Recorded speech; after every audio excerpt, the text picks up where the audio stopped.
ज्ञानगुणसागर जय कपीश तिरुलोक उजागर रामदूत अतुलित बलधाम अंजनीपुत्र पवनसुत नाम महावीर विक्रम भजरंगी कुमति निवार सुमति के संगी कंचन वरण विराज सुवेश कानन कुंडल कुंचित केश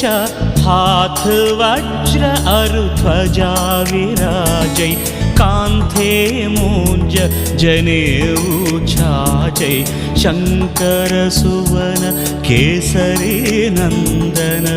तेज प्रताप महाजगवंदन विद्यावान गुणी अति चातुर राम काज करिवे को आतुर प्रभु चरित्र सुनिवे को रसिया राम लखन सीता मन बसिया सूक्ष्म रूप धरि सियहि दिखावा विकट रूप धरि लंक जलावा भीम रूप धरि असुर संहारे।